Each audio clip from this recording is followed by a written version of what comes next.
আসসালামু আলাইকুম। রবিল ম্যাথ কেয়ারের পক্ষ থেকে আমি রবিউল ইসলাম তোমাদেরকে জানাচ্ছি স্বাগতম।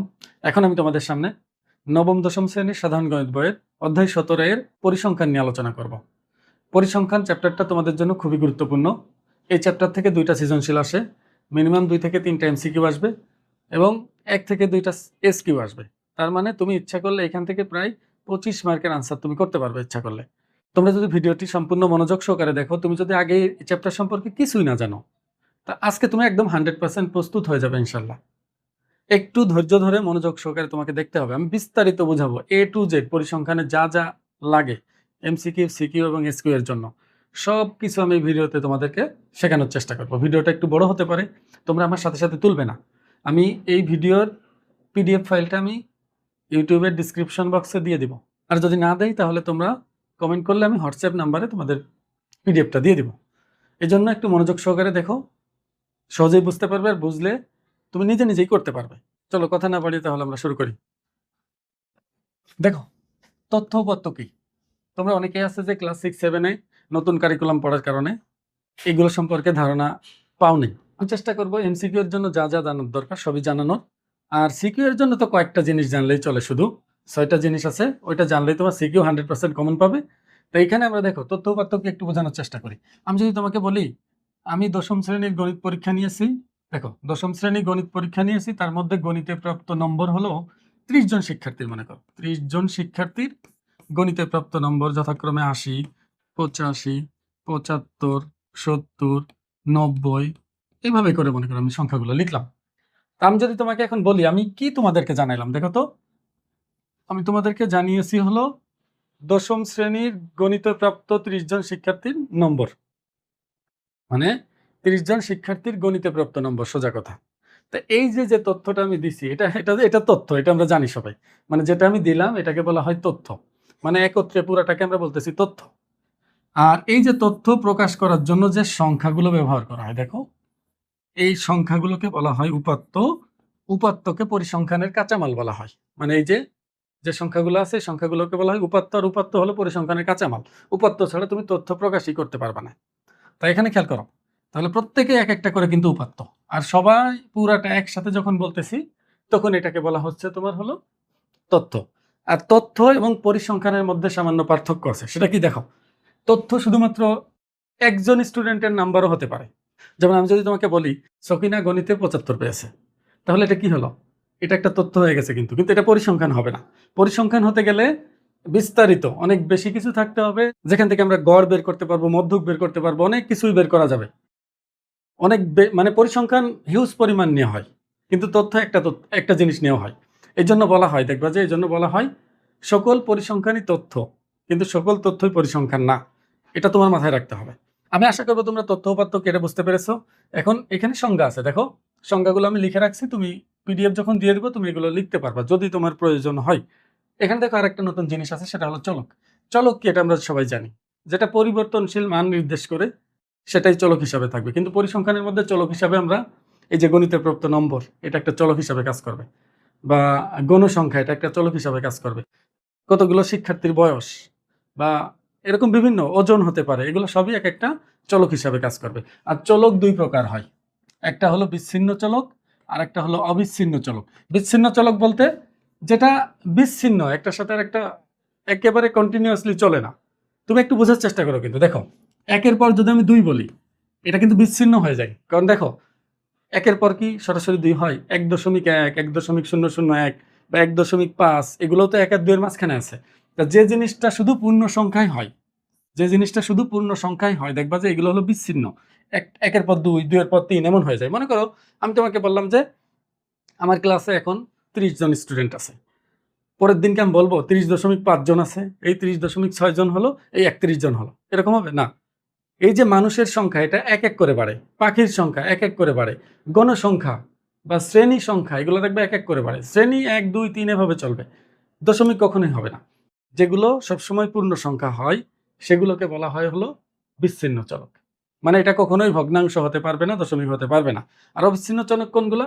অবিচ্ছিন্ন চলক হলো যেটা দশমিকও হতে পারে, যে কোনো সংখ্যা হতে পারে। যেমন তোমার বয়স, আজকে তোমার বয়স যদি 12 বছর হয়, কালকে 12 বছর 1 দিন হবে, তারপর 12 বছর 2 দিন, এটা কিন্তু দশমিকে আগাচ্ছে। হতে হতে তারপর 365 দিন পরে যে 13 বছর হবে। এমন না যে 12 বছর তোমার থেমে আছে, মাঝখানে হঠাৎ করে একদিন 13 বছর হয়ে গেছে, এরকম ঘটবে না। ক্রমান্বয়ে বাড়বে। তোমার উচ্চতা দেখবা যে আস্তে আস্তে বাড়ে। এমন না তুমি এখন 2 মিটার আছো, তুমি এখন 1 মিটার আছো, হঠাৎ করে একদিন দেখবা যে সকালবেলা উঠে দেখেছো 2 মিটার হয়ে গেছে, সিনেমার মতো একটা গান গাইতে গাইতে বড় হয়ে যায়, এমন হবে না। তা এগুলো উচ্চতা বা বয়স এগুলোকে বলা হয়েছে অবিচ্ছিন্ন চলক, কারণ এগুলো কন্টিনিউয়াস চলে, দশমিকও হতে পারে। তার মানে মূল কথা যেটা শুধু পূর্ণ সংখ্যা হবে সেটা বিচ্ছিন্ন চলক, আর যেটা দশমিকও হতে পারবে সেটাকে বলা হয় অবিচ্ছিন্ন চলক। এটা দিয়ে কিন্তু অনেক এমসিকিউ আসে। এখানে তথ্য উপাত্ত চলক সম্পর্কে আরো বিস্তারিত লেখা আছে, তুমি পড়লে বুঝতে পারবে, এগুলো এমসিকিউতে লাগবে, তুমি চাইলে দেখে নিতে পারো। দেখো উপাত্তের অনেকগুলো প্রকার আছে, সবগুলো প্রকার আমি এখানে নিয়েছি, তুমি দেখলেই বুঝতে পারবে। তারপরে আমি একটা একটা করে বুঝাই দেবো। দেখো উদাহরণ দিয়ে দিয়ে বুঝাই দিই, নাহলে তোমরা বুঝতে পারবে না। যেমন উৎসের উপর ভিত্তি করে উপাত্ত 2 রকম হতে পারে, একটা হলো প্রাথমিক উপাত্ত আর একটা হলো মাধ্যমিক উপাত্ত। প্রাথমিক উপাত্ত মানে কি? তুমি যদি সরাসরি উৎস থেকে সংগ্রহ করো তাহলে সেটা হবে প্রাথমিক উপাত্ত। আর যদি তুমি সরাসরি উৎস থেকে না নিয়ে কারো মাধ্যমে নাও, সেটা হতে পারে পত্রিকা, হতে পারে বিভিন্ন ওয়েবসাইট থেকে, তখন সেটা হয়ে যাবে কি মাধ্যমিক উপাত্ত। মানে কোনো মাধ্যম থেকে তুমি নিয়েছো। যেমন আমি গণিতে প্রাপ্ত নম্বর, মনে করো আমি পরীক্ষা নিয়েছি, আমি খাতা দেখেছি, আমি 30 জন শিক্ষার্থীর গণিতের নম্বর লিখেছি, তাহলে এটা হবে প্রাথমিক উপাত্ত। কিন্তু আমি যদি কোনো স্টুডেন্টকে বলি তোমার স্কুলে গণিতের খাতা দিয়েছে, তোমাদের কে কত নম্বর পেয়েছে, সেই স্টুডেন্ট আমাকে বলল যে অমুক অমুক অমুক অমুক এতজন, আমি তখন লিখলাম, তাহলে এটা একটা মাধ্যমিক উপাত্ত হয়ে যাবে। কেন? কোনো মাধ্যম থেকে নিয়েছি। মনে রাখবা, প্রাথমিক উপাত্তের গ্রহণযোগ্যতা বেশি, মাধ্যমিক উপাত্তের গ্রহণযোগ্যতা কম তুলনামূলক। কেন? যেটা তুমি নিজে থেকে নিচ্ছ, আমি নিজেই নিচ্ছি, এটা তো ভুল হওয়ার সম্ভাবনা কমে যাবে। কিন্তু আমি আরেকজন থেকে জিজ্ঞেস করি, সে তো মিথ্যা বলতে পারে, সে ভুলও বলতে পারে। মাধ্যম যত চেঞ্জ হবে ভুল হওয়ার সম্ভাবনা তত বেড়ে যাবে। আর যখন তুমি সরাসরি নেবা তখন সেটা ভুল হওয়ার সম্ভাবনা কমে যায়।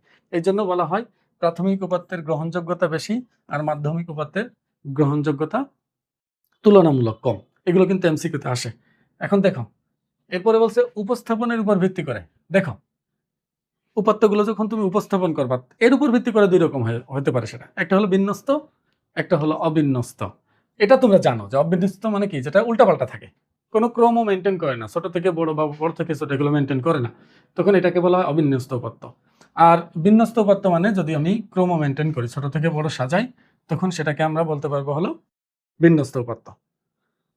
এরপরে আছে দেখো বৈশিষ্ট্যের উপর ভিত্তি করে। খেয়াল করো, বৈশিষ্ট্যের উপর ভিত্তি করে উপাত্ত 2 রকম হতে পারে, একটা হলো গুণবাচক আর একটা হলো পরিমাণবাচক। এখন দেখো গুণবাচকটা কিন্তু সংখ্যা দিয়ে প্রকাশ করতে পারবে না। দেখো এই যে গুণবাচক গুলো, যেমন দেখো এখানে গায়ের রং, রক্তের গ্রুপ বা সততা, এগুলো কে কতটুকু মানে সৎ, এটা কি কোনো সংখ্যা দিয়ে প্রকাশ করা যাবে? গায়ের রং সংখ্যা দিয়ে প্রকাশ করা যাবে? তো এইগুলো তুমি ইচ্ছা করলে সংখ্যা দিয়ে প্রকাশ করতে পারবা না। এই ধরনের উপাত্তকে বলা হয় গুণবাচক উপাত্ত। আর যেটা সংখ্যা দিয়ে প্রকাশ করা যায়, আমরা যেটা সবসময় করি পরিসংখ্যানের মধ্যে, সেটা হলো পরিমাণবাচক উপাত্ত। আমি আশা করবো তোমরা এটা বুঝতে পারছো। এগুলো এমসিকিউতে কাজে লাগতে পারে, মনে রাখবে শুধু। আর এখানে সব সংজ্ঞাগুলো দেওয়া আছে, উদাহরণে দেওয়া আছে, তুমি একবার দেখলেই বুঝতে পারবে। দেখো অলরেডি কিন্তু আমি এটা বুঝে ফেলছি তোমাদের, যে চলকের প্রকৃতির উপর ভিত্তি করে 2 রকম হয়, একটা বিচ্ছিন্ন একটা অবিচ্ছিন্ন। এটা এটা আমি বুঝাই দিছি, এখন আর বুঝাবো না। আমি তারপর আরেকবার বলে দিই, বিচ্ছিন্ন হলো দশমিক হতে পারবে না, আর অবিচ্ছিন্ন হলো সকল সংখ্যা হতে পারে, দশমিকও হতে পারে, পূর্ণ সংখ্যা হতে পারে। এটা তোমরা বুঝতে পারবে আশা করা যায়। এরপরে আছে হলো সময় বা পর্যায়ক্রমের উপর ভিত্তি করে। সময়ের উপর ভিত্তি করে দেখো, এই যে কালিক মানে এটা একটা টাইমের উপর নির্ভর করবে, আর এটা হচ্ছে একটা স্থানের উপর নির্ভর করবে। টাইমের উপর যেমন তোমার এখানে বলা হয়েছে যে সময়ের পরিবর্তনের সাথে সাথে যে উপাত্তগুলো সংগ্রহ করা হয়, যেমন প্রতিদিনের শেয়ার বাজারের খবর বা আবহাওয়ার খবর, এটা সময়ের সাথে সাথে পরিবর্তন হয় কিন্তু। আর স্থানিক উপাত্ত হলো তোমার হচ্ছে ভৌগোলিক অবস্থানের উপর ভিত্তি করে যেগুলো হয়, যেমন কোন একটা দেশের জনসংখ্যা, কোন একটা দেশের পশু পাখি কি পরিমাণ আছে বা বিভিন্ন রকম হতে পারে, এটা হলো ভৌগোলিক অবস্থানের উপর নির্ভর করে। তো এইগুলো আমাদের বেশি একটা কাজে আসে না, তারপরে আমি দিয়ে রাখছি, তোমরা যারা চাও তারা পড়তে পারো। এগুলো পরীক্ষায় আসে না বললেই চলে, কিন্তু আগের গুলো পরীক্ষায় আসে কিন্তু। এবার দেখো, এটা আমি শিখিয়ে ফেলছি, চলক বিচ্ছিন্ন চলক অবিচ্ছিন্ন চলক, এটা তোমরা দেখে নিও যারা সংজ্ঞা দেখতে চাও। এবার দেখো এটা খুবই গুরুত্বপূর্ণ, 2 মার্কের জন্য এটা আসার সম্ভাবনা অনেক বেশি, সাথে এমসিকিউতে তো আসে। কেন্দ্রীয় প্রবণতা। দেখো কেন্দ্রীয় প্রবণতা কি, তুমি যখন অনেকগুলো, তুমি নর্মালি চিন্তা করবা, তোমার স্কুলে যখন পরীক্ষার খাতা দেয়, দেখবা সর্বনিম্ন নম্বর যদি 10 পায় আর সর্বোচ্চ যদি 98 পায়, তা তুমি যদি সিরিয়ালে সবার নাম্বার লিখো, দেখবা যে সব থেকে বেশি সংখ্যক মানুষ কোন নাম্বারগুলো পেয়েছে? মাঝামাঝি। সেটা 60 থেকে 70 হইতে পারে, বা 50 থেকে 60 হইতে পারে, এরকম 50 থেকে 60 এরকম হতে পারে। মাঝামাঝি দেখবা যে মানে এই মাঝামাঝি নাম্বার পাওয়া স্টুডেন্টের সংখ্যা সবচেয়ে বেশি থাকবে। মানে বিষয়টা এমন, দেখো তুমি যখন কোনো উপাত্তগুলোকে বিন্যস্ত করবা, মানে যখন উল্টাপাল্টা থাকে সংখ্যাগুলো, তুমি যদি সিরিয়ালে সাজাও, তাহলে উপাত্তগুলো কেন্দ্রের দিকে মানে মাঝামাঝি দিকে পুঞ্জীভূত হওয়ার চেষ্টা করে। এই যে পুঞ্জীভূত হওয়ার প্রবণতা, এই প্রবণতাকে বলা হয় কেন্দ্রীয় প্রবণতা। আর কেন্দ্রীয় প্রবণতা পরিমাপ করা হয় 3টা একক দিয়ে। একটা হলো গড়, মধ্যক, প্রচুরক। মনে রাখবে, গড়টাও মাঝামাঝি থাকার চেষ্টা করে, মধ্যকও মাঝামাঝি হয়, প্রচুরক মাঝামাঝি হয় বেশিরভাগ ক্ষেত্রে, 2-1টা ব্যতিক্রম হতে পারে।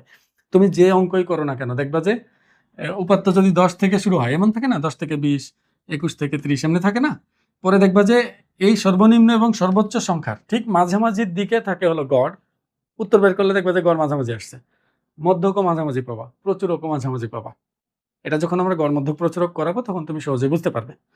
আমি আশা করি তোমরা কেন্দ্রীয় প্রবণতা কি এটা বুঝতে পারছো। এখানে সংজ্ঞা দেওয়া আছে, তুমি ইচ্ছা করলে 2 মার্কের জন্য এইটুকু হুবহু লিখে দিলেই পারবে। এটুকু হুবহু লিখলেই ফুল নাম্বার পাবে। এখন দেখো, আমরা আস্তে আস্তে অঙ্কে ঢুকে যাবো। এখন দেখো, আমরা মূলত 6টা জিনিস পরীক্ষায় খুব বেশি আসে। একটা হলো আয়তলেখ, গণসংখ্যা বহুভুজ, অজীব রেখা, সংক্ষিপ্ত পদ্ধতিতে গড়, মধ্যক নির্ণয় এবং প্রচুরক নির্ণয়। এই 6টা সবচেয়ে বেশি আসে, কিন্তু এখানে এই জিনিসটাও মাঝে মধ্যে আসে। দেখো, এইভাবে কোনো অবিন্যস্ত উপাত্ত যদি দেওয়া থাকে, তাকে কিভাবে সারণীবদ্ধ করা যায় সহজে, সেটা আমি তোমাদের শেখাবো। এটা অনেকে আছে ভুল পদ্ধতিতে করার কারণে অনেক সময় তার চলে যায়। তোমরা একটু মনোযোগ সহকারে দেখো, যারা ভুল পদ্ধতিতে করো তাদের ভুলটা ভেঙে যাবে। দেখো, সারণীবদ্ধ করার জন্য দেখো আমি এখানে কতগুলো সারি নিব। দেখো, এগুলোকে বলা হয় সারি, এই যে এগুলো হলো সারি, আর এইগুলোকে বলা হয় কলাম। সাধারণত সারণীবদ্ধ করার জন্য 3টা কলামের প্রয়োজন হয়। আমি একটা বেশি রাখছি, আলাদা একটা জিনিস শেখাবো বলে। আর শ্রেণী কতগুলো হবে, এই যে শ্রেণী কতগুলো হবে সেটা আমাদের আগে এখান থেকে হিসাব করে নিতে হবে। কিভাবে হিসাব করব? এর জন্য আমার সর্বোচ্চ সংখ্যা এখান থেকে খুঁজে বের করতে হবে। এখানে সর্বোচ্চ সংখ্যা আছে হলো 70 এবং সর্বনিম্ন সংখ্যা হলো 45। তাহলে পরিসর জিনিসটাকে আমাকে পরিসর বের করতে হবে। মানে বিষয়টা বোঝার চেষ্টা করো। এখানে যে সংখ্যাগুলো আছে, এই সংখ্যাগুলো শুরু হয়েছে কত নাম্বার থেকে সেটা সহ, এবং শেষ হয়েছে কত নাম্বার পর্যন্ত, এই সবগুলো সংখ্যা 45, 46, 47, 48, 49 এভাবে গুনতে গুনতে 70 পর্যন্ত যাব। যতগুলো সংখ্যা আমি পাবো এটাকে বলা হয় পরিসর। আমি তোমাকে সহজ একটা হিসাব দিই। বলো, 1 থেকে শুরু করে 10 পর্যন্ত, 1 থেকে শুরু করে 10 পর্যন্ত এখানে কয়টা, এখানে পরিসর কত? আমি যদি তোমাকে জিজ্ঞেস করি, বলো তো কত হবে? এখন তুমি যদি বলো যে এটা কিন্তু সবাই জানে যে এখানে 10টা হবে, এখানে পরিসর হলো 10, কিভাবে বের করে? এই যে 1 থেকে 10, 10টাই হবে, এরকম হিসাব করে। কিন্তু আমি যদি তোমাকে বলি 20 থেকে 30, 20 থেকে 30 পরিসর কত হবে, তখন আবার তারা অন্যরকম আচরণ করে। দেখো, তখন বলে যে এখানেও 10টা হবে, কিন্তু আসলে কি এখানে 10টা? তুমি দেখো তো, এখানে 10 থেকে 1 বিয়োগ দিলে কত হয়? 10 থেকে মানে সর্বোচ্চ থেকে সর্বনিম্ন বাদ দিলে কত হয়? 9 হয় না? আর এখানে সর্বোচ্চ থেকে সর্বনিম্ন বাদ দিলে কত হয়? 30 বিয়োগ 20 কত হচ্ছে? এখানে 10।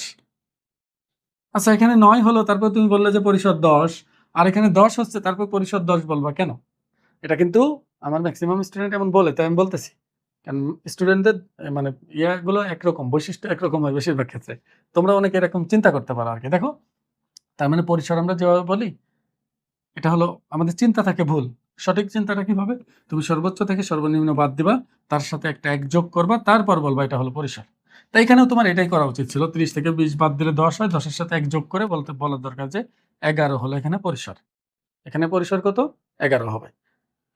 তাই এখানে আমি যদি পরিসর বের করতে চাই, মানে এই সংখ্যাগুলোর ব্যাপ্তি কতগুলো সংখ্যার মধ্যে বিস্তার করতেছে, সেটা আমরা যদি বের করতে চাই, তাহলে সর্বোচ্চ থেকে সর্বনিম্ন বাদ দিব। দেখো, আমি শুধু পরিসরটা বের করে দেখাচ্ছি। পরিসর হলো 70 মাইনাস 45। আমি বাংলায় লিখতেছি, দেখো তোমরা ইংলিশেই লিখো।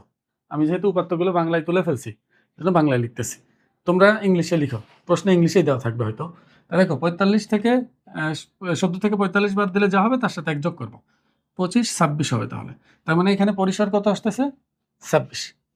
এবার আমি তোমাকে বলে দিই, দেখো এই যে পরিসর কত? 26 না? যদি পরিসর কখনো 40-এর নিচে থাকে, 40-এর নিচে, তাহলে তোমার যদি স্বাধীন থাকো তুমি, মানে এখানে যদি উল্লেখ করে না দেয় যে শ্রেণীব্যাপ্তি 5 ধরে বা শ্রেণীব্যাপ্তি 10 ধরে, এটা যদি উল্লেখ করে না দেয়, তাহলে আমি তোমাদের বলবো পরিসর যদি 40-এর নিচে থাকে তাহলে তুমি শ্রেণীব্যাপ্তি 5ই নিবা, তাহলে সুন্দর হয়, মানে বেশ কয়েকটা ঘর এখানে পাবা। আর যদি 50-এর উপরে চলে যায়, পরিসর যদি 50-এর উপরে চলে যায়, সেক্ষেত্রে তুমি 10 ধরতে পারো। 50 থেকে 100 পর্যন্ত বা 60 থেকে 100 পর্যন্ত তুমি 10 ধরো, বা 60-এর নিচে যে যদি থাকে তাহলে তুমি 5 ধরো। আর এখানে তো মাত্র 25-26 আসছে, তাহলে তো আমি অবশ্যই 5 ধরবো। 5-এর বেশি ধরলে তো 3টা-4টা ঘরের মধ্যে শেষ হয়ে যাবে হিসাব, সেটা খুবই বাজে দেখাবে। তাহলে আমি এখানে শ্রেণীব্যাপ্তি যদি 5 ধরি, তাহলে দেখো শ্রেণী সংখ্যা কত হবে সেটা আমাকে বের করে নিতে হবে। শ্রেণী সংখ্যা হবে হলো দেখো পরিসরকে, পরিসর তো 26, শ্রেণী ব্যাপ্তি দিয়ে ভাগ করব। শ্রেণী ব্যাপ্তি আমি কত ধরতে চাইছি? 5। তাহলে এখানে ভাগ করলে আসবে হলো 5 × 25 আর 5.2। এখন দেখো এটা হলো শ্রেণী সংখ্যা, কিন্তু আমি তো বলেছিলাম যে শ্রেণী সংখ্যা পূর্ণ সংখ্যা হয়, দশমিক হয় না। তাহলে দেখো বোঝা যাচ্ছে যে আমি 5টা শ্রেণী নেওয়ার পর আমার আরো একটু অবশিষ্ট রয়ে যাবে, তার মানে আমার আরো একটা শ্রেণীর প্রয়োজন হবে। তার মানে দশমিক আসলে আমরা কি করি, যত আসবে তার পরের সংখ্যাটা এখানে নিয়ে নেই। তুমি ইচ্ছা করলে এখানে যে এইরকম প্রায় যে চিহ্নটা, এটা পুরা সমান না, এটাকে বলে প্রায় সমান, এই চিহ্নটা তুমি দিয়ে দিতে পারবা। অথবা যদি এখানে সমান চিহ্ন দিতে চাও তাহলে পাশে তুমি প্রায় লিখে দিবা, দরকার নেই আমরা এই চিহ্নটাই দিয়ে দেই। তাহলে শ্রেণী সংখ্যা কত হবে? 6টা।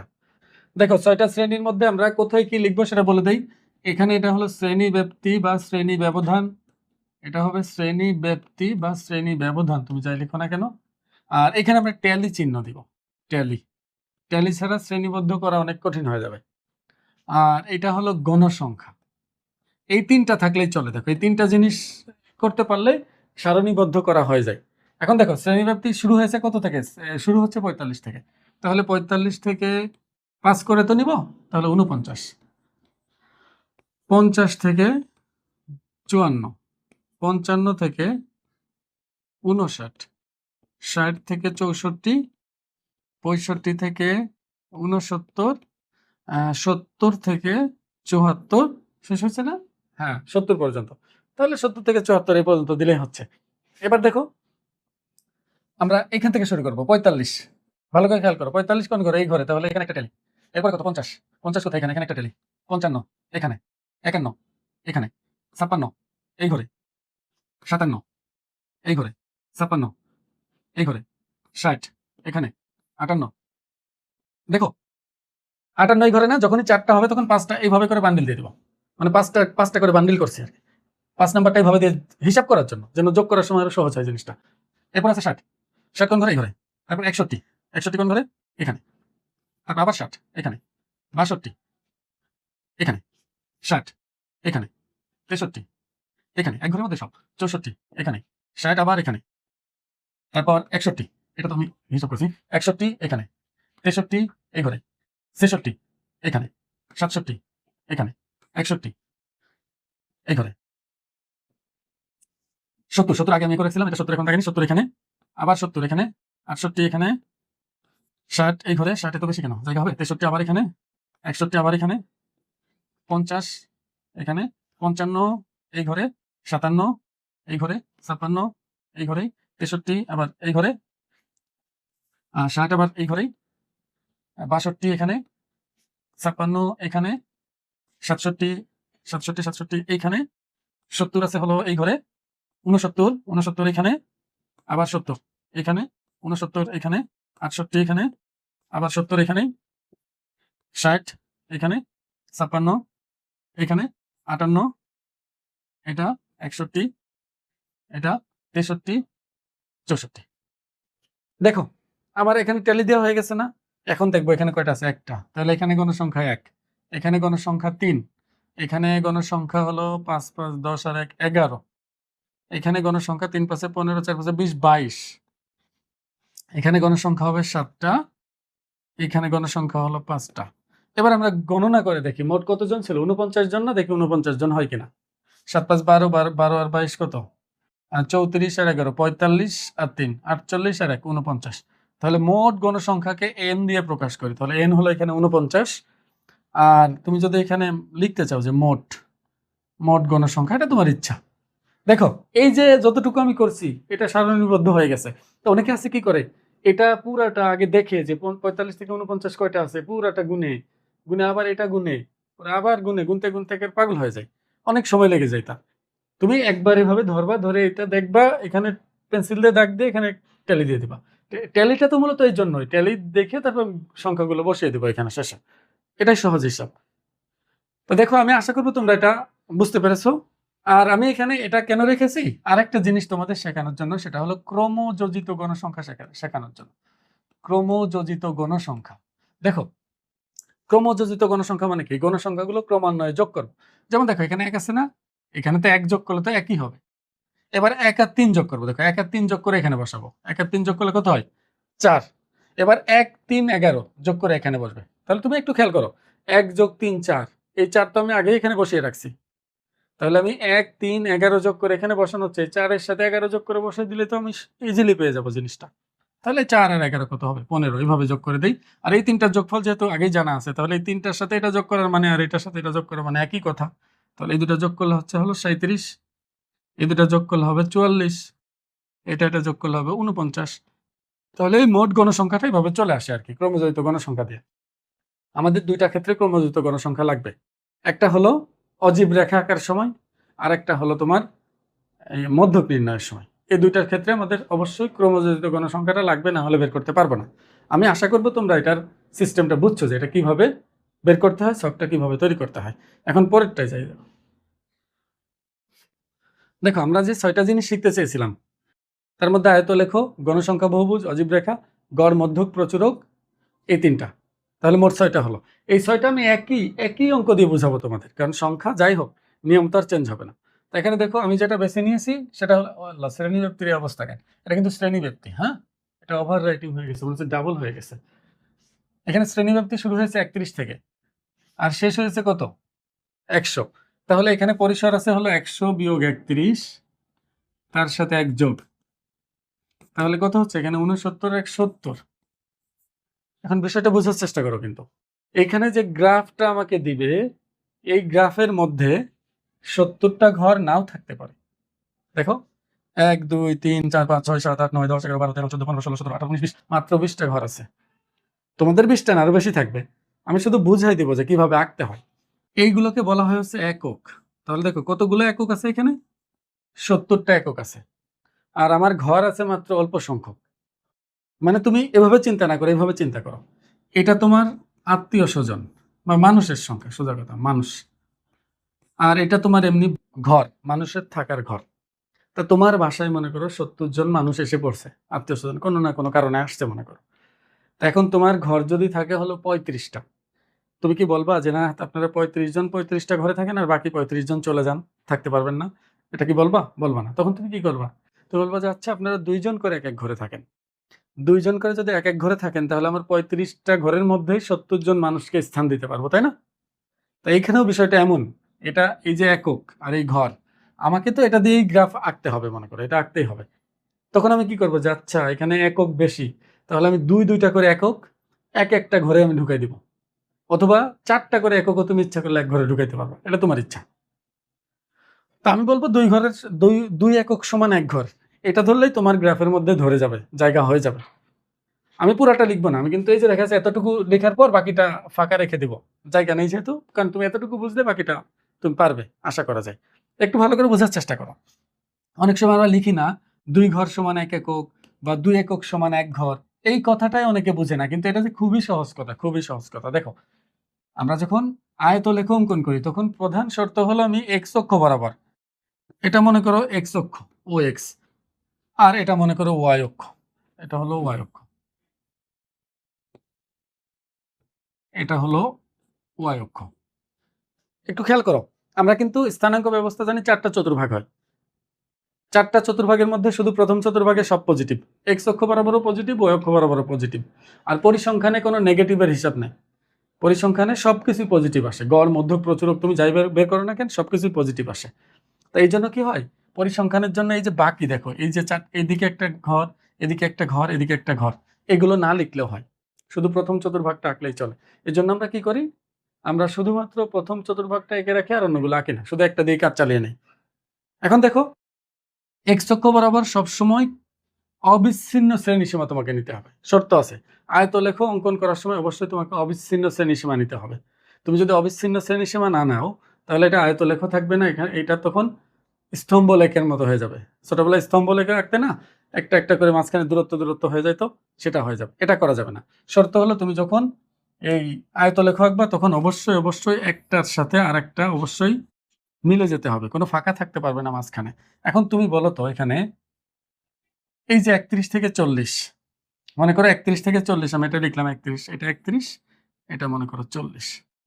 এরপরে কিন্তু বলছে দেখো 41 থেকে 50, তাহলে কি আমি এখান থেকে 31 থেকে 40 মনে করো এটা উঠাইলাম, 41 থেকে 50, তাহলে আমার তো এই যে 41 থেকে 50 মানে এদিকে যাইতে হবে, এদিকে মাঝখানে কি একটা গ্যাপ হয়ে যাবে না 40 থেকে 41 এর মাঝে, তাহলে তো এটা বিচ্ছিন্ন হয়ে যাবে, তাহলে তো হবে না, আমাকে অবিচ্ছিন্ন বানাতে হবে।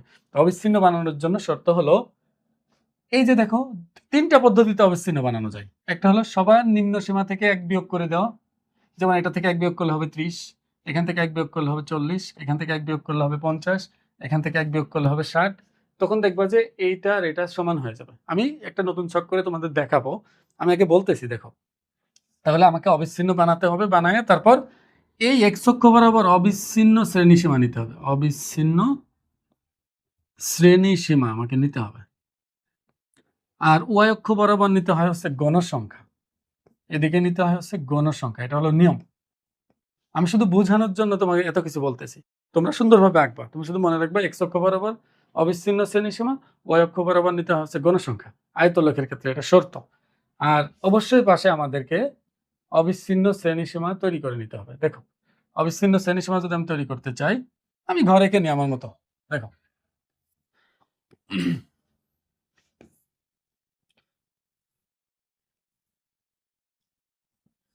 দেখো এখানে শ্রেণীব্যাপ্তি, শ্রেণীব্যাপ্তি এটা অবিচ্ছিন্ন শ্রেণীব্যাপ্তি, যেহেতু এখানে অবিচ্ছিন্ন নাই, আর এখানে হচ্ছে গণসংখ্যা।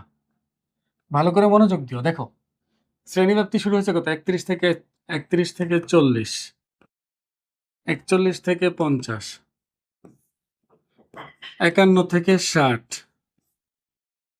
61 থেকে 70, 71 থেকে 80, 81 থেকে 90, 90 পর্যন্ত আছে না, না সরি 100 পর্যন্ত, 91 থেকে কত 100।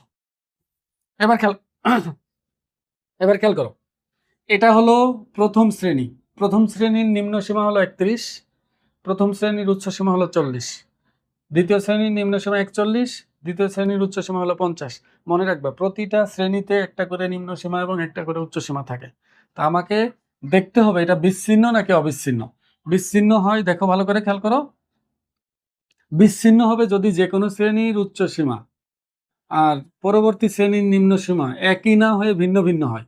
যেমন এটা 40, এটা 41, তাহলে এটা বিচ্ছিন্ন। যেমন এটা 50, এটা হলো 51, মানে যেখানে শেষ হচ্ছে তারপরেরটা দিয়ে শুরু হচ্ছে না, তার মানে এটা বিচ্ছিন্ন। আমাকে তাহলে অবিচ্ছিন্ন বানাতে হবে। তো অবিচ্ছিন্ন বানানোর জন্য আমি কি বলছি, 3টা পদ্ধতি আছে। 3টা পদ্ধতির একটা হলো নিম্ন সীমাগুলো থেকে সবার 1 বিয়োগ করতে হবে। প্রত্যেকটা নিম্ন সীমা থেকে তুমি যদি 1 মাইনাস করে এখানে লিখো তাহলে অবিচ্ছিন্ন হয়ে যাবে। তোমার বইয়ের উদাহরণের মধ্যে এই নিয়মে একটা অঙ্কও করা আছে, কিন্তু এটা অনেক সময় ঝামেলা করে, নাম্বার দিতে চায় না। অথবা উচ্চ সীমার সাথে 1 যোগ করবা, প্রত্যেকটার উচ্চ সীমার সাথে 1 যোগ করলেও এটা অবিচ্ছিন্ন হয়ে যাবে। তা আমরা এগুলো করবো না, আমরা একটু পরিশ্রম হলে আমরা এমনভাবে করতে চাই যেন সবাই নাম্বার দেয়। সবগুলোই সঠিক, কিন্তু এটা অনেকেই নাম্বার দিতে চায় না। আমরা যে পদ্ধতি সবাই জানে সেই পদ্ধতিতে করবো, সেটা হলো নিম্ন সীমা থেকে 0.5 বিয়োগ, উচ্চ সীমার সাথে 0.5 যোগ। নিম্ন সীমা থেকে যদি 0.5 বিয়োগ করি তাহলে হবে 30.5, আর উচ্চ সীমার সাথে যদি 0.5 যোগ করি তাহলে হয়ে যাবে 40.5। একটু ওই পাশে চলে গেছে, তুমি বুঝে নিও। তাহলে এটা থেকে 0.5 বিয়োগ করলে হবে 40.5, এটা হবে 50.5, এটা হবে হলো 50.5, 60.5, এটা থেকে 0.5 কমালে হয় 60.5, এটা হবে 70.5, 70.5, 80.5, 80.5, 90.5, এখানে হবে 90.5, 100.5। এবার গণসংখ্যাগুলো কত, 6, 12, 16, 24, 12, 8, 2, এটা হলো গণসংখ্যা। হ্যাঁ, একটু খেয়াল করো ভালো করে, এদিকে দেখো। এখন আমি এখানে শুরু হচ্ছে কত থেকে? 30.5 থেকে। তাহলে আমি তো এটা মূল বিন্দু যদি ধরি, মূল বিন্দু তো 0 থেকে শুরু হয়। তাহলে আমি যদি 30 ঘর ফাঁকাই রাখি তাহলে আঁকবো কোথায়, লিখবো কোথায়? এই জন্য তোমাকে কি করতে হয়, এরকম একটা কাটা চিহ্ন, প্রথমে একটা কাটা চিহ্ন দিয়ে বোঝাইতে হয় যে এইখান থেকে 30 ঘর, প্রথম 30 ঘর আমি কেটে ফেলে দিয়ে বাকিগুলোকে এদিকে টেনে নিয়ে আসছি। মানে মাঝখানে যে 30 ঘর ছিল এটাকে কেটে ফেলে দিয়ে অন্যগুলো ওই পাশের গুলোকে টেনে এদিকে নিয়ে চলে আসছি, এটা বোঝানো হয়। মানে সোজা কথা আমি কাটা চিহ্ন দিয়ে প্রথম 30 ঘর আছে এর মধ্যে এটা বুঝাইছি। অথবা এরকম ভাঙা চিহ্ন মানে ভাঁজ করা চিহ্ন, দুইটার যে কোনো একটা দিতে পারবা। ভাঁজ করা চিহ্ন দিয়ে তুমি বোঝাবা যে প্রথম 30 ঘর এখানে আছে, আমি কাটা চিহ্ন দিয়ে দিলাম। এবং এইটা শুরু হবে হলো এই 30.5 দিয়ে। মনে রাখবা যখন আমি আয়তলেখ আঁকবো তখন এই যে বিচ্ছিন্নটার কোনো কাজ নাই, এখন অবিচ্ছিন্নটার গণসংখ্যা নিয়ে কাজ। শুরু হয়েছে 30.5 দিয়ে, 30.5। এখন দেখো আমি যদি আসলেই 10টা করে নিতে চাই তাহলে আমি সর্বোচ্চ এখানে কয়টা আঁকতে পারবো? 3টা আঁকতে পারবো না, 2টাই শেষ হয়ে যাবে। তা আমি এক কাজ করি, 2 ঘর সমান 1 একক নেই। এক্স অক্ষ বরাবর, সরি, এক্স অক্ষ বরাবর 2 একক সমান 1 ঘর নেই। আমি যদি 2 একক সমান 1 ঘর নেই, ভালো করে খেয়াল করো, এখানে একক আছে কয়টা? 30.5 থেকে 40.5 পর্যন্ত একক আছে হলো 10টা। তা 10টা এককের জন্য আমি 5টা করে 5টা ঘর নিব। দেখো, 1টা 2টা 3টা 4টায় 5টা। এটা হলো তোমার উপরে লিখি, জায়গা নাই, জায়গা কম তো। এটা হলো 40.5, এখানে লিখলাম, বুঝে নিও। তুমি নিচে লিখবা। পরে 1 2 3 4 5, এখানে এটা হলো 50.5। 1 2 3 4 5, এটা হলো 60.5। 1 2 3 4, এদিকে জায়গা নেই আর লিখবো না, তুমি বুঝে নিও। দেখো আমি আবার বুঝাই। এ দেখো, দুইটা করে একক এক ঘরের মধ্যে দেওয়ার মানে কি, এই এক ঘরের মধ্যে 2 একক যাবে, মানে এই 30 থেকে এটা হবে 32, 34, 36, 38, 40। কারণ এক এক ঘরের মধ্যে 2জন করে আছে না? তো আমি যখন একটা ঘর অতিক্রম করব তখন সংখ্যা তো 2টা করে গণনা করতে হবে। তো এটাকেই বলা হয় 2 একক সমান 1 ঘর। আর যদি আমার পর্যাপ্ত ঘর থাকতো, সংখ্যা অনেক কম থাকতো, তখন আমি এই 2 ঘর সমান 1 একক দিয়ে দিলেও কোনো সমস্যা নেই। মানে একটা করে এককের জন্য 2টা করে ঘর গণনা করলেও সমস্যা নেই, তখন এইভাবে হিসাব হতো। 33 এর পরে যে 31, 32, 33, 34, মানে 2টা করে ঘর যাইতাম, একটা করে একক গুনতাম। এটাই। আমি আশা করব একক আর ঘরের মধ্যে সম্পর্কটা বুঝতে পারছো। এটা তোমার প্রয়োজন অনুসারে পরিবর্তন হবে। তো আমি বাকিগুলো লিখলাম না, বাকিগুলো একইভাবে চলতে থাকবে। এবার দেখো, 30.5 থেকে 40.5 গণসংখ্যা কত? 6টা না? তাহলে তুমি 1 2 3 4 5 6, এই সরি এটা, এই 6 ঘর পর্যন্ত একটা এভাবে একটা এঁকে নেবা। দেখো, তুমি চাইলে এটা গাঢ় করতে পারো, এভাবে গাঢ় করে দিতে পারো, এটা তোমার ইচ্ছা। এবার 40 থেকে 50 আছে কত? দেখো, 40 থেকে 50 আছে 12টা। 6 7 8 9 10 11 12, 12, এই এটা অনেক বড় হয়ে যাচ্ছে, তোমরা তো সুন্দর করে রাখো। এবার 50 থেকে 60 আছে 16টা। 50 থেকে 60 পর্যন্ত আসবে 16টা, 12 13 14 15 16, এই 16, এই যে পর্যন্ত। তো এইভাবে করে তুমি সবগুলো এঁকে দিলে তোমার আয়তলেখ অঙ্কন করা হয়ে যাবে। তো আয়তলেখ অঙ্কনের প্রধান শর্ত দেখো, যদি বিচ্ছিন্ন হয় তাহলে অবশ্যই অবিচ্ছিন্ন শ্রেণীসীমা বানাতে হবে। আর প্রয়োজন অনুসারে কত একক সমান কত ঘর ধরবা এটা তোমাকে লিখে নিতে হবে। এখন দেখো, তোমরা অনেকে আছে যে বাংলা কথাটাই লিখতে পারো না। তুমি এখানে এই গ্রাফের ঠিক এই পাশে তুমি বলে দিবা এক্স অক্ষ বরাবর, এক্স অক্ষ বরাবর 2 একক সমান 1 ঘর, সমান 1 ঘর। আর ওয়াই অক্ষ বরাবর 1 একক সমান 1 ঘর, 1 একক সমান 1 ঘর। এখন লিখার সময় নিচে যে আমরা লিখবো, গ্রাফটায় যে আঁকার পর নিচে আমরা লিখবো না বাংলা? তুমি বাংলা লিখার সময় এভাবে বাংলা লিখবা যে ছক কাগজের ও এক্স অক্ষকে এক্স অক্ষ ধরে ক্ষুদ্রতম 1 বর্গ ঘর সমান 2 একক ধরে, দেখো এই যে ক্ষুদ্রতম 1 বর্গ ঘর সমান কত? 2 একক ধরছি। তার মানে এক্স অক্ষ বরাবর ক্ষুদ্রতম 1 ঘর সমান 2 একক ধরে, এবং ওয়াই অক্ষ বরাবর গণসংখ্যার ক্ষুদ্রতম 1 ঘর সমান 1 একক ধরে, ওই যে যা ধরছি সেটা আয়তলেখ অঙ্কন করা হলো। মানে এই কথাটুকুই লিখবা, তুমি যা ধরছো তাই লিখবা, আর কিচ্ছু না। এটা বানাই লেখার কিচ্ছু নাই।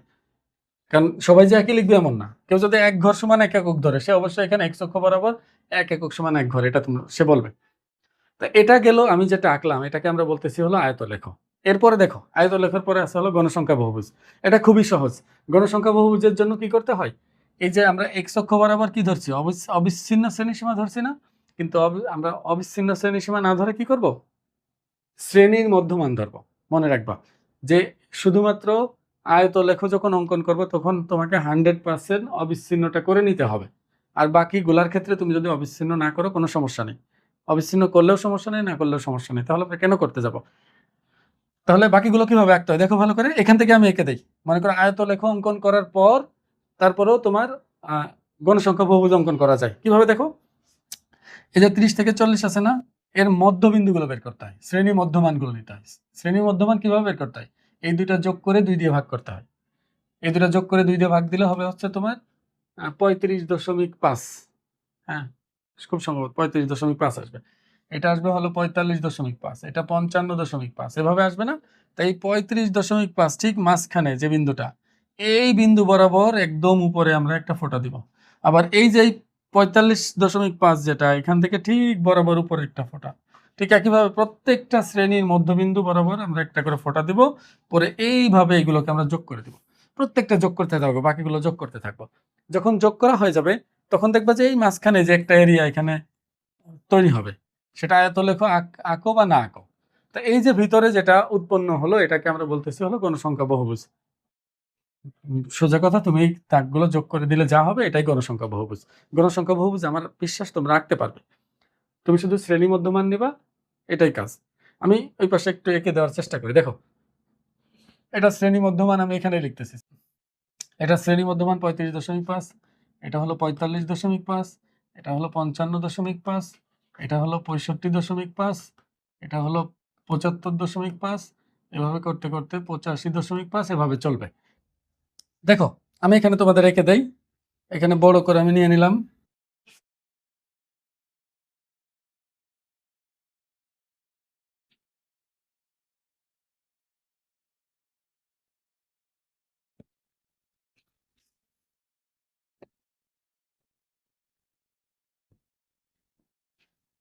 এটা এক্স অক্ষ,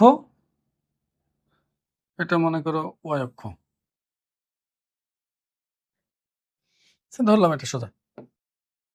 এবার বিন্দুগুলো আমরা বসাবো। দেখো এবার বিন্দুগুলো বসাই। এটা কি ছিল? প্রথমটা ছিল হলো তোমার 35.5, কত ঘর উপরে যাবে ফোঁটা? 6 ঘর উপরে। তাহলে 35 এখানে মনে করো আমরা ভাঙা চিহ্ন বা কাটা চিহ্ন যাই দিলে এটা মনে করো শুরু হলো এটা 35.5। 1 ঘর সমান 1 একক নেই। 1 2 3 4 5 6 7 8 9 10, এটা হলো 40.5। 1 2 3 4 5 6 7 8 9 10, এটা হলো 50.5। 1 2 3 4 5 6 7 8 9 10, তাও তো আমার ধরবে না। 60.5। 1 2 3 4 5 6 7 8 9 10, এটা হলো 70.5। এই দেখো এখানে আমি একটা জিনিস ভুল করছি, এখানে তো 30 ছিল তাই না? তুমি 30 পর্যন্ত দিবা, 30 থাকবে এখানে। এখানে ভুল হইলো আমার। তাহলে 35 মাঝখানে থাকার কথা ছিল। যাই হোক তোমরা বুঝে নিও। দেখো এদিকে আছে মনে করো, এখানে 30 থেকে শুরু হয়েছে, মাঝখানে 35.5 মনে করো। তাহলে এখানে 6 ঘর উপরে ফোঁটা, 1 2 3 4 5 6, এই 6 ঘর উপরে ফোঁটা। এরপর একটা কত আছে? 12 16 24 12। 12, এটা হবে 12। 1 2 3 4 5 6 7 8 9 10 11 12। 16 এর পরেরটা 1 2 3 4 5 6 7 8 9 10 11 12 13 14 15 16। তারপর একটা 24, জায়গা হবে না। এবার তুমি কি করবে? এই যে এখানে যে 30 যেখানে থাকবে 30, এখান থেকে যোগ করা শুরু করবা। এইভাবে করে যোগ করে করে তুমি দিয়ে দিবা। তাহলে যেটা আঁকা হলো এটাকে আমরা বলবো হলো গণসংখ্যা বহুভুজ। এর আগেরটা হলো আয়তলেখ অঙ্কন করে গণসংখ্যা বহুভুজ আঁকা হয়েছে, আর এখানে হচ্ছে শুধু গণসংখ্যা বহুভুজ আঁকা হলো মনে করো। আমি আশা করবো তোমরা এইভাবে লিখতে পারো। পরেরটা দেখো। এবার দেখো, এবার আমরা অজীব রেখা আঁকবো। অজীব রেখাটা খুবই সহজ। অজীব রেখার জন্য শুধু ক্রমযোজিত গণসংখ্যা লাগে। ক্রমযোজিত গণসংখ্যা। ক্রমযোজিত গণসংখ্যা কিভাবে করতে হয় আমরা দেখছিলাম তখন। দেখো 6 বসে যাবে, 12 6 কত? 12 6 18, 18 আর 16 কত? 34, 34 আর 24 হলো 58, 58 আর 12 হবে হলো তোমার 70, 78, 80। এই যে ক্রমযোজিত গণসংখ্যা নিয়ে নিলাম। তুমি ইচ্ছা করলে এইভাবে এইভাবে করে আঁকতে পারবা। আমি এইভাবেই আঁকলাম যেহেতু এইভাবে ছিল। এরপরে এখানে আমরা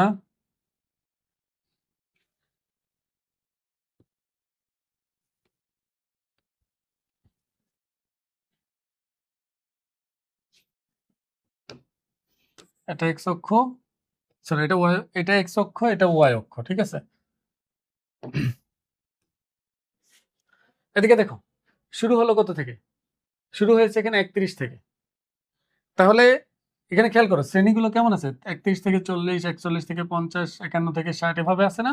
তা অজীব রেখা আঁকার জন্য এদিকে ধরতে হয় হলো এক্স অক্ষ বরাবর ধরতে হয় শ্রেণী ব্যাপ্তির উচ্চ সীমা, শ্রেণী ব্যাপ্তির উচ্চ সীমা, আর এদিকে ধরতে হয় হলো ক্রমযোজিত গণসংখ্যা, ক্রমযোজিত গণসংখ্যা। একটু খেয়াল করো, শ্রেণীব্যাপ্তির উচ্চ সীমা শুরু হয়েছে কত? 40 থেকে, তারপর 50। তুমি কি করবা? এই যে 40, 50, 60, 70 এভাবে যাচ্ছে না? তাহলে এর আগে, এর আগেরটা কত হওয়ার কথা ছিল? 30 হওয়ার কথা ছিল না? এর আগেরটার উচ্চ সীমা কিন্তু নাই তো। তাহলে তুমি 30 থেকে শুরু করবা, এখানে ভাঙা চিহ্ন কাটা চিহ্ন যাই হোক দিয়ে দেবা, দিয়ে এখানে 30 থেকে শুরু হবে, পরে এই 40, 50, 60, 70, 80 এভাবে চলতে থাকবে।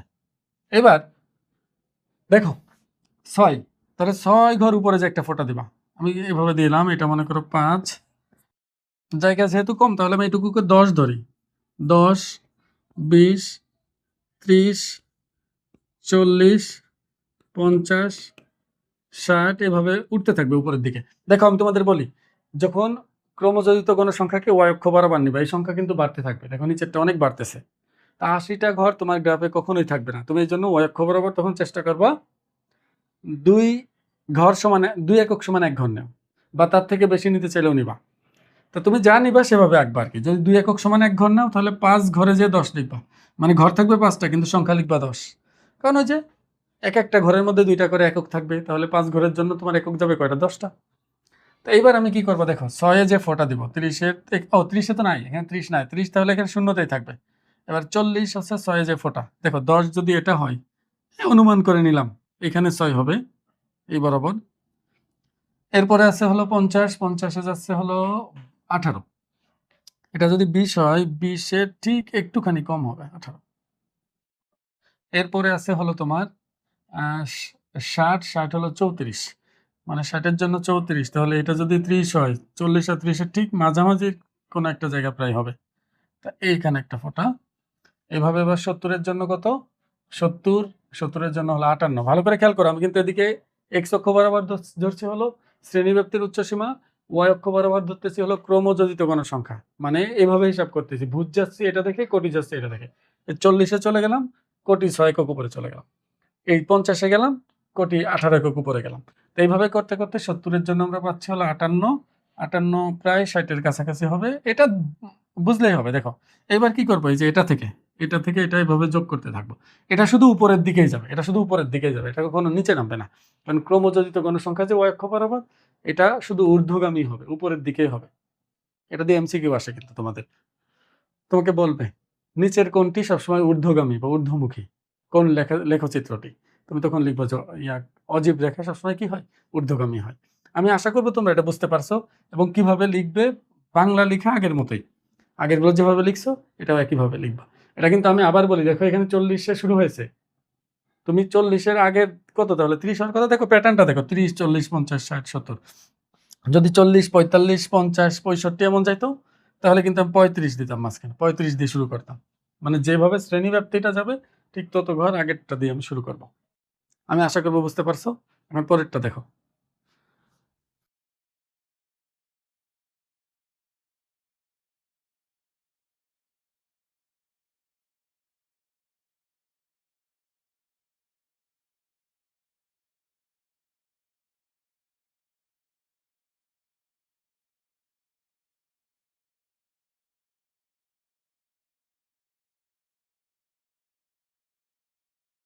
দেখো এখন আমরা সবচেয়ে গুরুত্বপূর্ণ যে জিনিসটা আছে সেটা শিখবো, সেটা হলো সংক্ষিপ্ত পদ্ধতিতে গড়।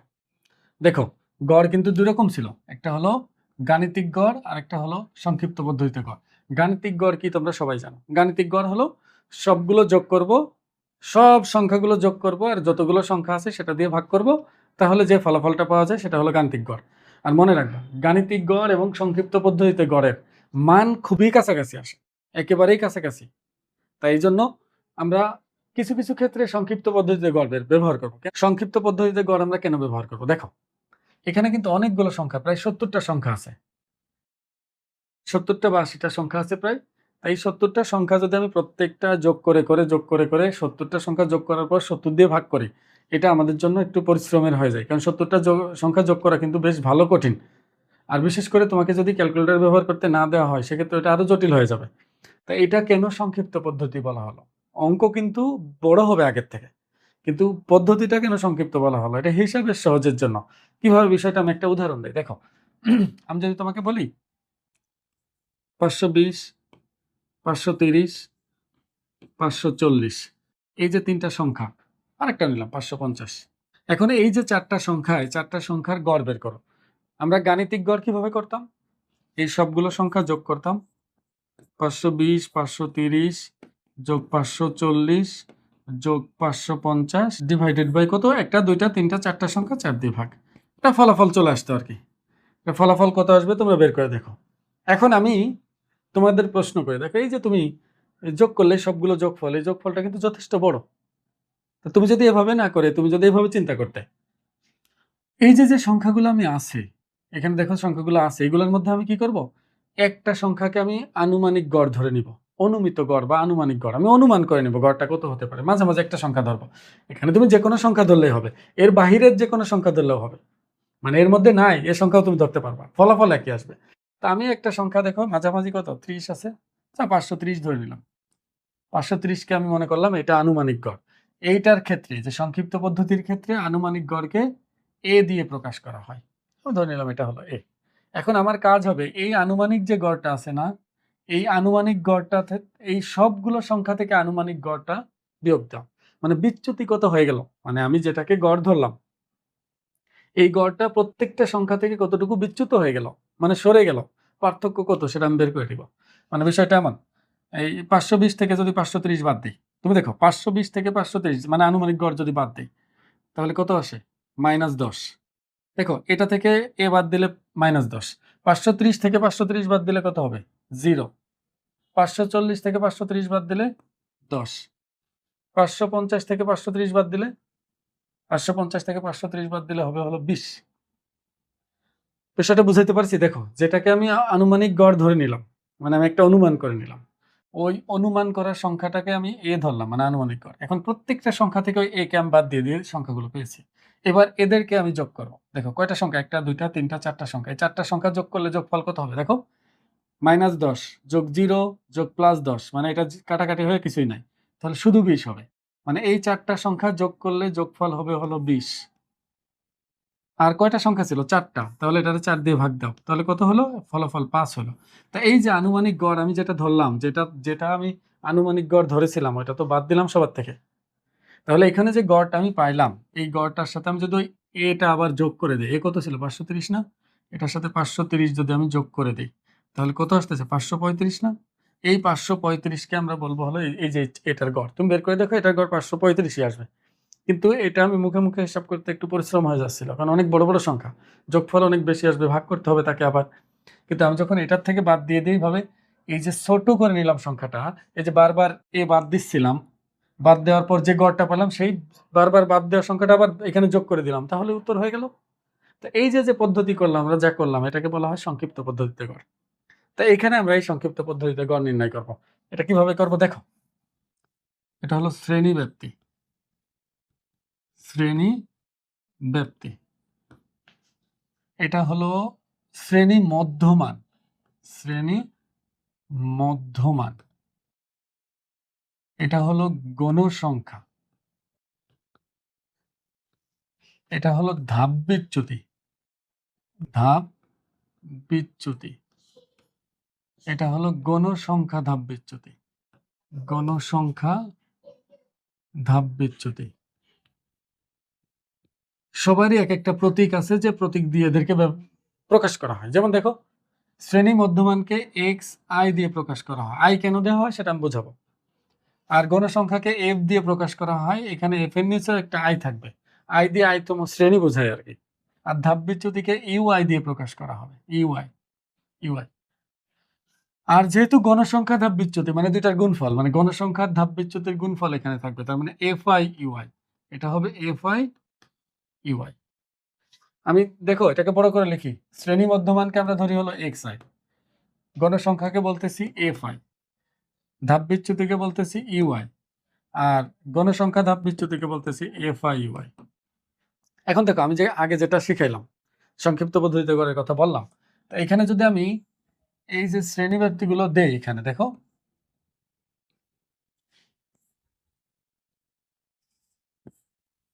দেখো কতগুলো হয়, 31 থেকে 40, 41 থেকে 50, 51 থেকে 60, 61 থেকে 70, 71 থেকে 80, 81 থেকে 90, 91 থেকে 100, এই যেটা। আর গণসংখ্যা এখানে দেওয়া থাকবে 6, 12, 16, 24, 12, 8, 2, 8, 2। একটু বোঝার চেষ্টা করো ভালো করে। আমি তো এটা জানি, দেখো ভালো করে দেখো, আমি জানি যে গণসংখ্যা 31 থেকে 40 পর্যন্ত 6টা আছে, কিন্তু ওই 6টা সংখ্যা কি আমার জানা আছে? তো হতে তো পারে যে এখানে 32 দুইটা আছে, 33 তিনটা আছে, তাহলে 5টা আর একটা 34 আছে, হতে পারে না? যে কোনো কিছু হইতে পারে। তা আমরা আসলে জানি না যে এই যে 6টা গণসংখ্যা আছে 31 থেকে 40-এর মধ্যে কোন সংখ্যা কতবার আছে, এটা আমাদের জানা নাই। তাহলে আমরা হিসাব যখন করব, হিসাবের সুবিধার জন্য আমরা ধরে নেই যে ওই 6টা সংখ্যাই এটার মাঝখানের সংখ্যাটা আছে, মাঝখানের সংখ্যা মানে শ্রেণীর মধ্যমান যেটা সেটা। এই শ্রেণী মধ্যমান বের করার নিয়ম হলো এই দুইটা যোগ করো, 2 দিয়ে ভাগ করো, 40 যোগ 31, তাহলে 71 ভাগ 2 কত? 35.5। এটা হলো শ্রেণী মধ্যমান। তাহলে শ্রেণীব্যাপ্তি যত তত করে বাড়তে থাকে। দেখো শ্রেণীব্যাপ্তি হলো যে কোনোটার নিম্ন সীমা বিয়োগ তার আগেরটা নিম্ন সীমা দিবা, শ্রেণীব্যাপ্তি বের হয়ে যাবে, সেটা বিচ্ছিন্ন হোক বা অবিচ্ছিন্ন হোক। তুমি যদি এটা থেকে এটা বিয়োগ করে বের করতে চাও তাহলে কিন্তু দুইটা নিয়ম, বিচ্ছিন্নর জন্য এক নিয়ম, অবিচ্ছিন্নর জন্য আর এক নিয়ম। তা আমরা এই ঝামেলায় যাব না, আমি যেটা বলি এভাবেই করো, কারণ তোমাকে দেখাইতে হয় না যে শ্রেণীব্যাপ্তি কিভাবে বের করছো। তুমি যে কোনোটার ক্ষেত্রে বিচ্ছিন্ন হোক বা অবিচ্ছিন্ন হোক, তুমি যে কোনোটার নিম্ন সীমা থেকে তার আগেরটা নিম্ন সীমা, এটা থেকে এটা বিয়োগ করো বা এটা থেকে এটা বিয়োগ করো, যেটাই দাও সেটা দিয়ে হয়ে যাবে। অথবা যে কোনোটার উচ্চ সীমা থেকে উচ্চ সীমা বিয়োগ দাও, উচ্চ সীমা থেকে উচ্চ সীমা বিয়োগ, যে কোনোটা থেকে তার আগেরটা। এখানে 41 থেকে 31 গেলে কত হয়? 10 হয় না? শ্রেণীব্যাপ্তি 10, তাই শ্রেণী মধ্যমান দেখবা পরেরটা আসবে 45.5, 10 করে বাড়বে। শ্রেণীব্যাপ্তি যত তত করে বাড়ে। এটা 55.5, এটা 65.5, এটা 75.5, এটা 85.5, এটা 95.5। তাহলে দেখো শ্রেণী মধ্যমান পেয়ে গেলাম। এবার এই যে বললাম না, দেখো আনুমানিক গড় আমরা কোত্থেকে ধরছিলাম? ওই সংখ্যাগুলোর মধ্যে থেকে যে কোনো একটাকে আনুমানিক গড় ধরে নিয়েছিলাম। তাই এখানে তো সংখ্যাগুলো কোনটা কি আছে কতবার আমরা জানি না, এই জন্য আমরা ধরে নিলাম যে 6টা সংখ্যায় 35.5, এই 12টা সংখ্যায় 45.5, এই 16টা সংখ্যায় 55.5। দেখো তোমরা যারা এইটে গড় বের করছিলে তাদের মনে আছে না, এই এফ আই এক্স আই উপরে summation f I x I দিতে হতো, নিচে এন দিয়ে ভাগ দিলে গড় বের হয়ে যেত। ওইটাও কিন্তু গাণিতিক গড় ছিল। ওই ক্ষেত্রে এই দুটা গুণ করলেই কিন্তু মোট সমষ্টিগুলো বের হয়ে যেত। তো এখন আর আমরা এটা করতে পারবো না, এটা অন্য পদ্ধতি যেহেতু। তো এখানে আমরা ধরে নিচ্ছি যে 6টা গণসংখ্যা আছে এটা, এই 12টা গণসংখ্যা 45.5, আর এই 55.5 আছে 16টা, 65.5 আছে হলো তোমার 24টা, এভাবে চলতেছে। এখন আমি এই যে শ্রেণী মধ্যমান এইগুলোর থেকে যে কোনো একটাকে গড় ধরে নিব, যে কোনোটা মন চাই, এর বাহিরে ধরলেও হয়। তা আমি তোমাদের বলবো তুমি মাঝামাঝি ধরো। মাঝামাঝি ধরলে কি হয়, এই যে যোগফল ছোট আসে, আমরা যার জন্য এত কিছু করতেছি ছোট আসার জন্য, সে ছোট আসবে। আর তুমি যদি এদিক থেকে ধরো বা এদিক থেকে ধরো তা তুলনামূলক বড় আসবে ফলাফলগুলা। তা আমি একদম মাঝামাঝি কোনটা ধরবো? যাও এটা ধরে নি, এটাকে আমি ধরলাম হলো এটা এ, মানে এই 65.5 মনে করো আমার আনুমানিক গড় এ ধরলাম। এবার কি ছিল কথা, দেখো ধাপ বিচ্যুতি কিন্তু একটা সূত্র আছে, এখানে জায়গা নেই আমি লিখিনি, আমি ধাপ বিচ্যুতির সূত্রটা এখানে লিখে দিই। ধাপ বিচ্যুতির সূত্র হলো x i minus a divided by h. এখন কথা হলো স্যার আপনি তো তখন শুধু এক্স আই থেকে এ বাদ দিলেন, মানে সংখ্যাগুলো থেকে শুধু এ বাদ দিচ্ছিলেন, এখানে আবার এইচ কেন আসলো? দেখো তখন একটা একটা করেই সংখ্যা ছিল এবং ওই সংখ্যাটা নির্দিষ্টই ছিল, কিন্তু এখানে 31 থেকে 40-এর মধ্যে আমরা 35.5কে ধরে নিছি। তা এই যে এটার থেকে এটা কিন্তু 10 করে ধাপ বাড়তেছে, 10 করে বাড়তেছে কমতেছে। তাই এখানে যদি আমি সঠিক হিসাবটা করতে চাই তাহলে আমাকে এইচ দিয়ে শ্রেণীব্যাপ্তি দিয়ে ভাগ দিতে হবে। এখন শ্রেণীব্যাপ্তিতে ভাগ দিচ্ছি, পরে দেখবে শ্রেণীব্যাপ্তিতে গুণ দিয়ে উত্তর বের করব। মানে আমি এখন ছোট বানানোর চেষ্টা করতেছি। মূল কথা হলো সংক্ষিপ্ত মানে কি, ছোট বানাবো না, সংখ্যাগুলো ছোট যেন হয়।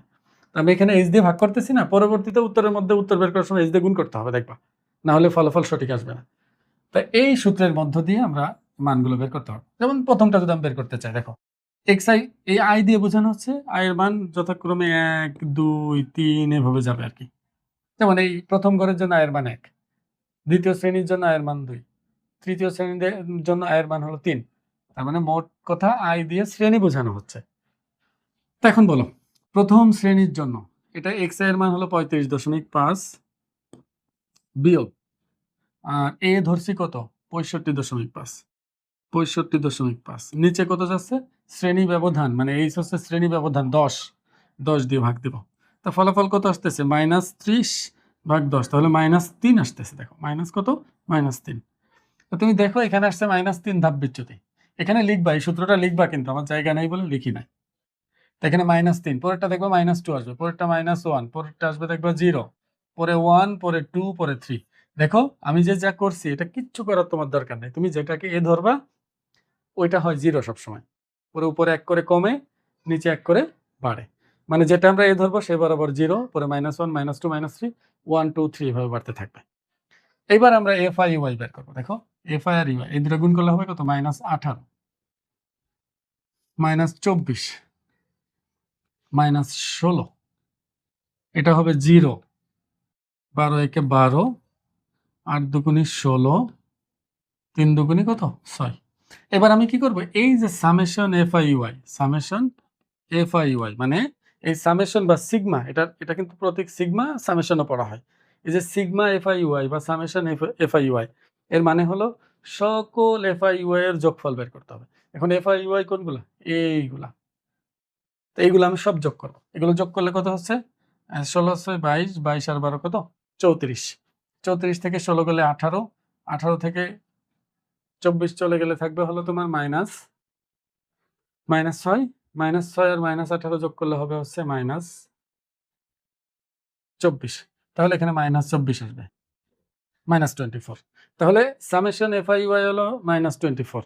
আর তখন আমরা বের করছিলাম এটা কত আসছিল মনে আছে নাকি, গণসংখ্যা n, এটা 80।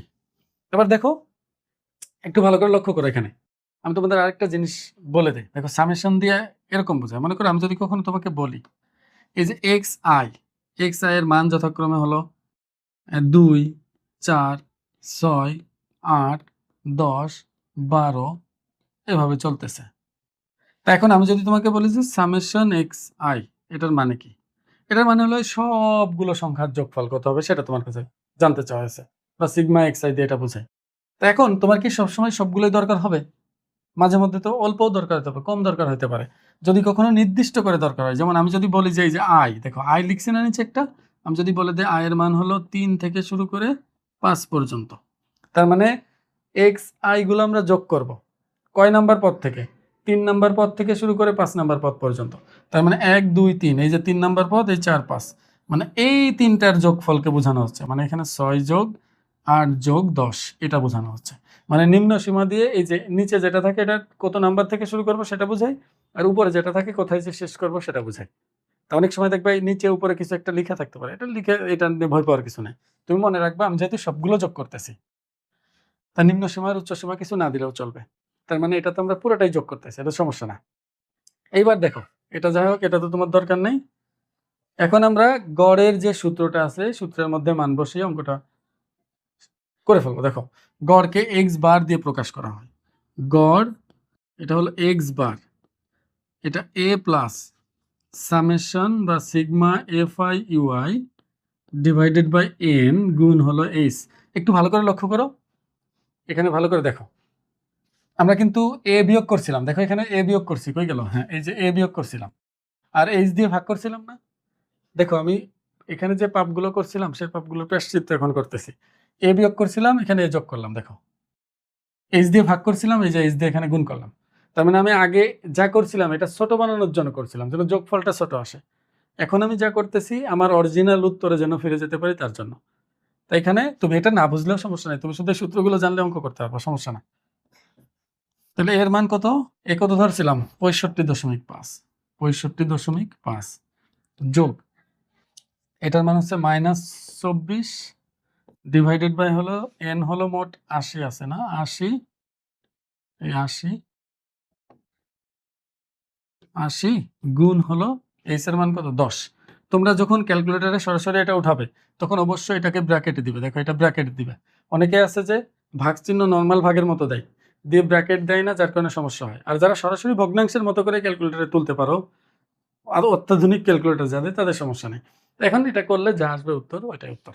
আমি আশা করবো তোমরা বুঝতে পারছো যে গড় কিভাবে বের করতে হয়। তোমাকে বলি, দেখো আবার এইটার এটা দেওয়া থাকে সবসময়, এই দুটা যোগ করে শ্রেণী মধ্যমানগুলো বের করবা, সব যোগ করে 2 দিয়ে ভাগ দিয়ে আর কি।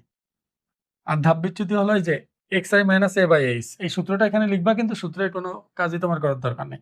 তুমি শুধু শ্রেণী মধ্যমান থেকে যেটাকে a ধরবা, সেখানে 0 উপরের দিকে 1 করে কমাবা, নিচের দিকে 1 করে বাড়াবা। পরে যেহেতু এটা fi এটা কিন্তু তোমরা অনেকেই ভুল করো, অনেকেই গণসংখ্যা থেকে ধরো, যার কারণে উত্তর মেলে না। তুমি শ্রেণী মধ্যমান থেকে ধরবা, শ্রেণী মধ্যমান থেকে। তারপর এই সবগুলো যোগ করবা, যোগ করেই যে সূত্রটার মধ্যে মানটা বসিয়ে দেবো। সূত্র তোমাকে মুখস্থ রাখতে হবে।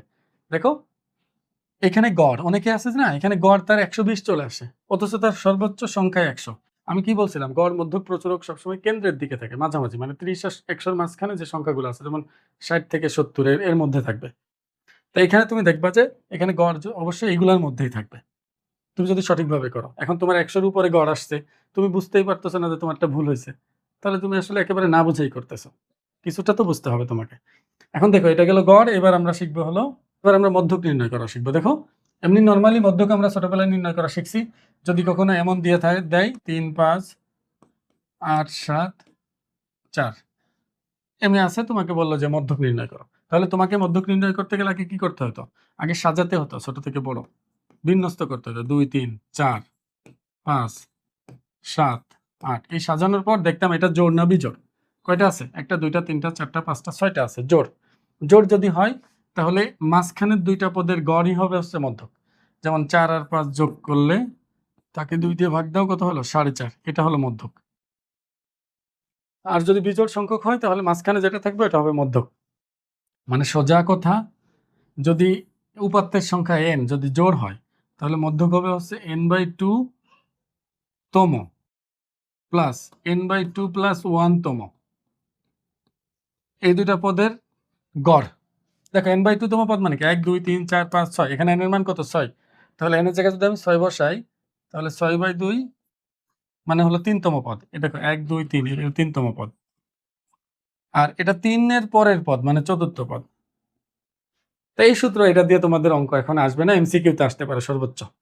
আমাদের দরকার হলো এই সারণীবদ্ধগুলো কিভাবে মধ্যক নির্ণয় করা যায়, এটার জন্য আলাদা সূত্র আমরা শিখব।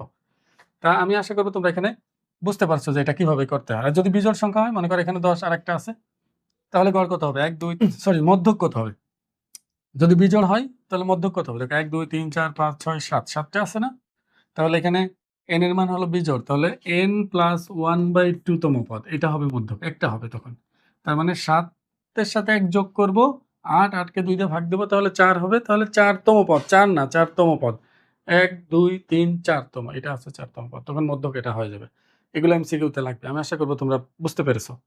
এখন আমরা সূত্র দিয়ে কিভাবে করব, যদি এমনি নরমালি আমাকে মধ্যক বের করতে দেয়।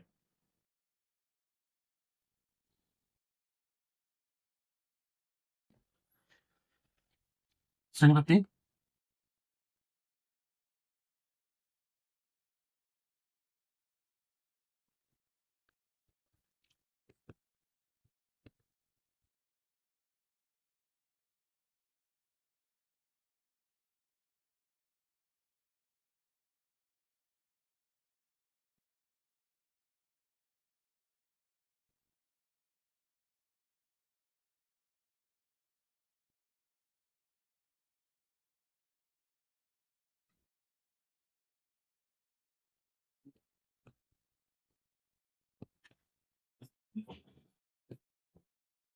দেখো এখন আমরা মধ্যক নির্ণয় করব, এইগুলার মধ্যক কিভাবে নির্ণয় করতে হয়। দেখো মধ্যক নির্ণয়ের একটা সূত্র আছে, মধ্যক হলো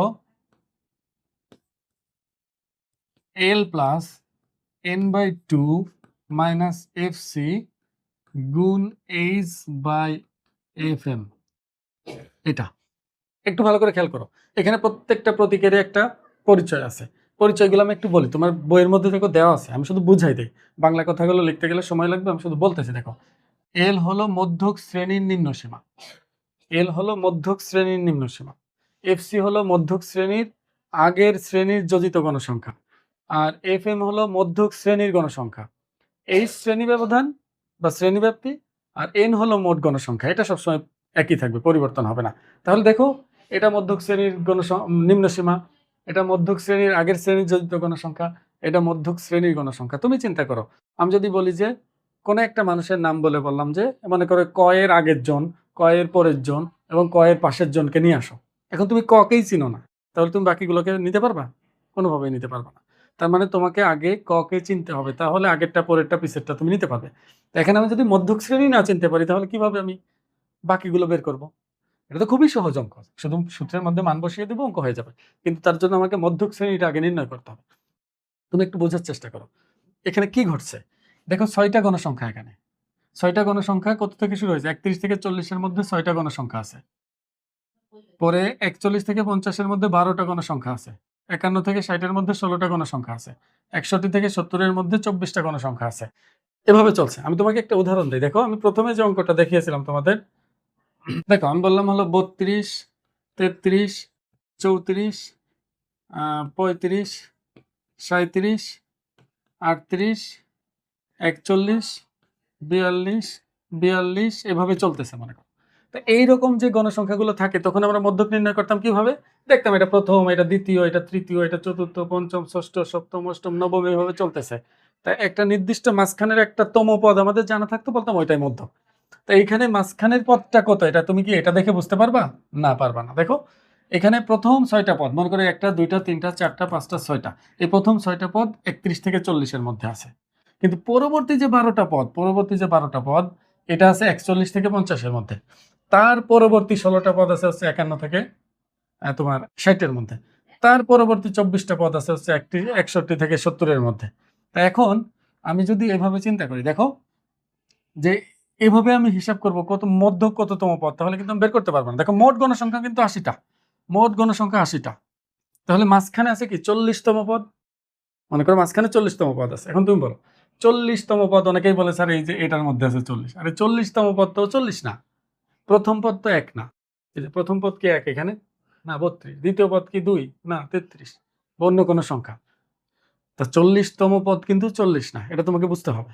40তম পদ কোনো একটা সংখ্যা। এখন 40 নাম্বার পদ কোথায় আছে সেটা বের করার জন্য আমাকে ক্রমযোজিত কোনো সংখ্যা লাগবে। দেখো, প্রথম 6টা আছে হচ্ছে 31 থেকে 40। এখন 6 আর 12 যোগ করলে কত হয়? 18। 18-এর সাথে আবার 16 যোগ করলে হবে হলো তোমার 34।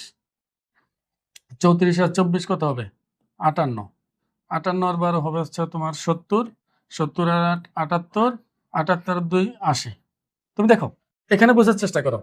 31 থেকে 40 পর্যন্ত প্রথম 6টা আছে। 41 থেকে 50 পর্যন্ত আছে হলো সপ্তম থেকে 18তম পর্যন্ত। বিষয়টা বোঝার চেষ্টা করো, কিন্তু এটা কিন্তু অনেকেই বুঝে না। প্রথম 6টা সংখ্যা হলো 31 থেকে 40। এবার সপ্তম থেকে শুরু করে কয়টা সংখ্যা আছে? 12টা না? তা বলো, সপ্তম থেকে 12টা সংখ্যা তুমি যদি দাও, অষ্টম, নবম, দশম, শতম, 11তম, 12তম, এইভাবে করতে করতে যাবে না?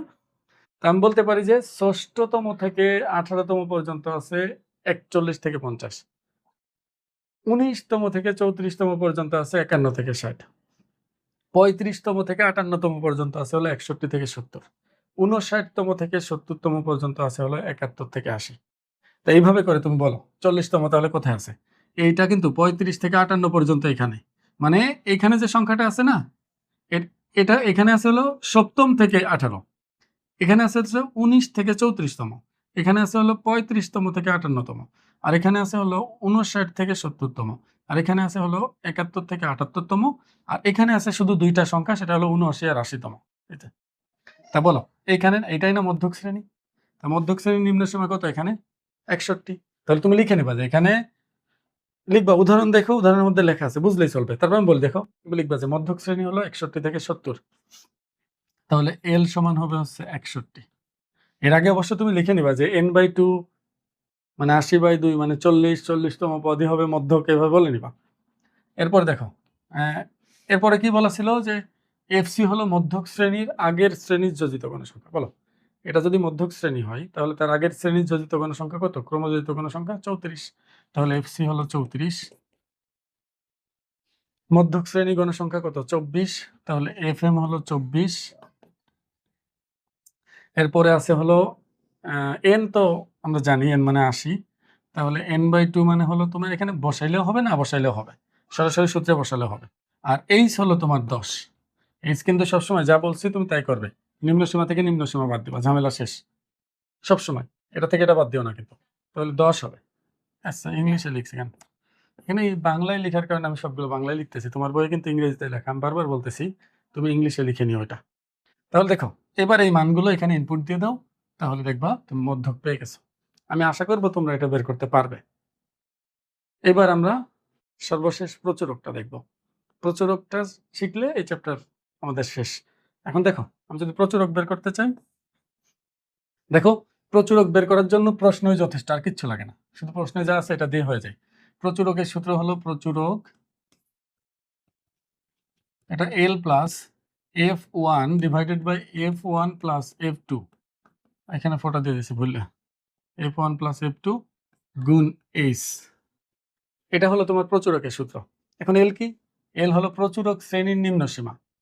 f1 হলো প্রচুরক শ্রেণীর গণসংখ্যা থেকে তার আগের শ্রেণীর গণসংখ্যার পার্থক্য। প্রচুরক শ্রেণীর গণসংখ্যা বিয়োগ আগের শ্রেণীর গণসংখ্যা।